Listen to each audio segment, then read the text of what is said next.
Gérard Collomb, bonjour. Alors, il y a quelques jours, le patron de La République En Marche, Stanislas Guerini, vous a demandé, à vous et à David Kimmelfeld, je les cite, de bosser ensemble et de partir rassemblés aux élections. Est-ce que vous allez l'écouter? J'ai eu Stan Guerini hier au téléphone, Ah bah, et donc je lui ai dit que voilà, j'attendais un peu les décisions et les consignes de Paris, donc j'espère qu'il va nous les donner dans les prochains jours. ça veut dire que les affaires lyonnaises se décident à Paris? Si je vous entends bien, Ça veut j'attends dire, ça veut dire qu'il y a une discussion qui se passe à Paris, et chacun sait bien que sur Paris, Lyon, un certain nombre de décisions se prennent au plus haut niveau. Bon, mais si Paris décidait que c'est M. Kimmelfeld qui soit candidat, vous accepteriez cette décision? Vous vous rangeriez, je parle de candidat à la métropole, vous vous rangeriez à la décision? On verrait bien quel est le contexte général, mais il est clair que je pense qu'il faut avoir à la fois le soutien de La République En Marche, le soutien du MoDem, pour pouvoir rassembler largement. Dites-moi, Gérard Collomb, votre proposition de partager le mandat 3 ans Ce pour... n'était pas ma proposition, c'était celle du président de la République. La proposition du président de la République que vous aviez reprise, puisque c'est vous qui l'avez annoncé le premier, est-ce qu'elle tient toujours?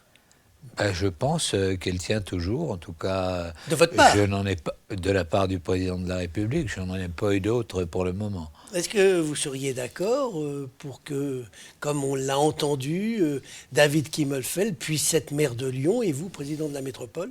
Ou inversement? Je crois que la première proposition, c'était celle que j'avais faite au départ de la discussion.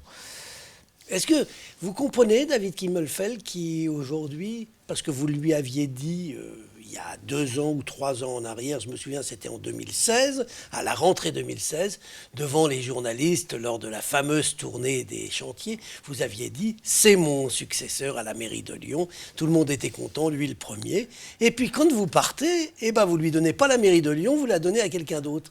Et Si vous voulez, les choses sont on a l'impression, il a eu l'impression d'être trahi. les choses sont un peu différentes parce que je ne pensais pas partir au ministère. Et donc, lorsque je pars au ministère, je lui donne, pour pouvoir la gérer, le temps de mon absence, la métropole de Lyon, ce qui n'est évidemment pas rien, ce qui est même l'essentiel. Oui, mais enfin, il s'est pu se dire à ce moment-là, il ne me donne pas la ville de Lyon, donc il ne me la donnera jamais. Non, je crois Non. que... Bah, c'est peut-être ce qu'il a pensé. C'est peut-être ce qu'il a pensé. Dites-moi, est-ce que quand on regarde l'histoire, vous êtes président de la métropole, de la communauté urbaine d'abord, et de la métropole depuis maintenant 3 mandats. François-Noël Buffet a été votre vice-président dans le premier mandat. Là, il est candidat. Est-ce que vous pourriez faire un accord avec lui et le retrouver comme vice-président de Gérard Collomb? François-Noël Buffet est quelqu'un qui est de qualité, qui C'est a d'ailleurs pour été ça que vous l'aviez vice-président. quelquefois dans l'opposition, quelquefois dans la majorité. Je ne sais pas dans quelle disposition d'esprit il est aujourd'hui. Vous n'avez pas parlé? Vous Ah parlez bien, non? non, on n'en a pas parlé. On s'est croisés, mais on n'en a pas parlé, monsieur. Alors, parlons d'un autre sujet. David Kimmelfeld a annoncé que la presqu'île sera interdite aux voitures 1 fois par mois, le samedi, et c'est à partir du 21 septembre. C'est normal que ce soit le président de la métropole qui décide ça, et ça, c'est de votre faute, parce que c'est vous qui avez fait les statuts de la métropole, donc c'est vous qui avez donné au président Si vous de la voulez, métropole. il va falloir regarder un petit peu comment on concrétise cette mesure. Comment se fait le stationnement dans la presqu'île?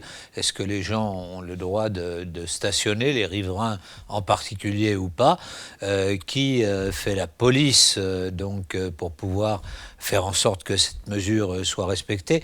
Ce sont des questions qui, me semble-t-il, n'ont pas été résolues. Mais je pense qu'elles seront résolues d'ici là. Il vous avait consulté avant d'annoncer sa mesure? Mais il avait annoncé qu'il voulait effectivement faire cette mesure.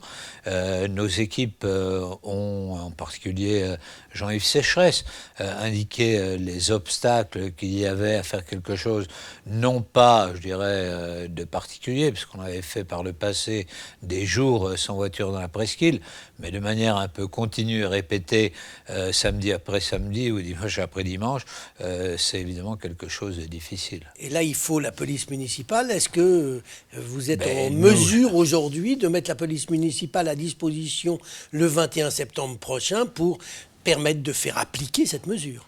Vous voyez, notre police municipale aujourd'hui est assez occupée. En particulier, vous avez vu que le problème des gilets jaunes recommence.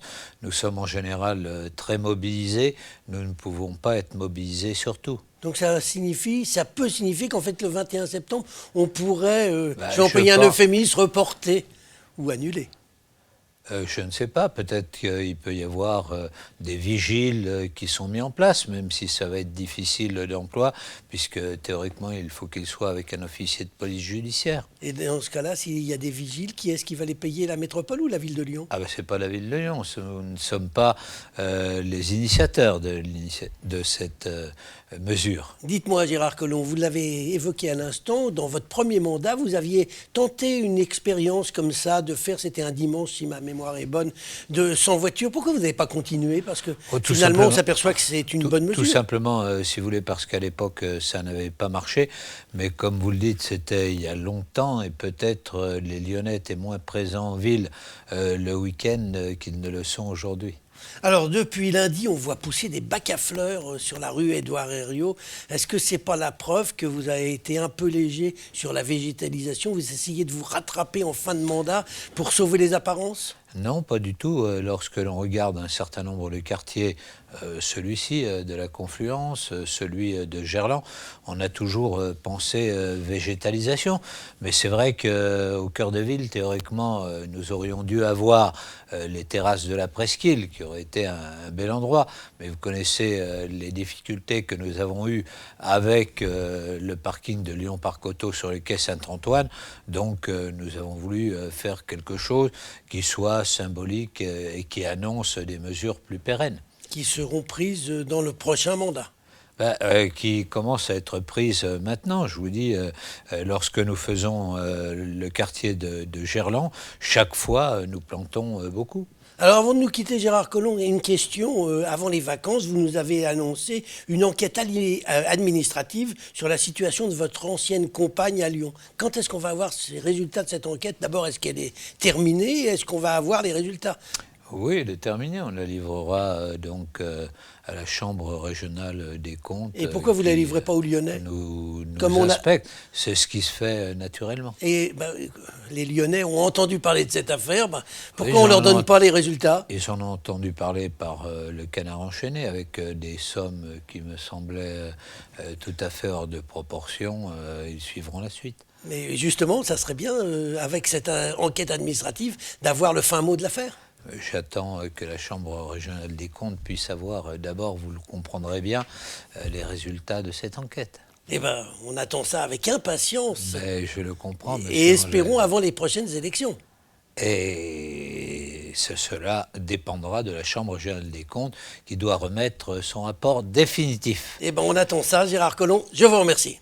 Voilà.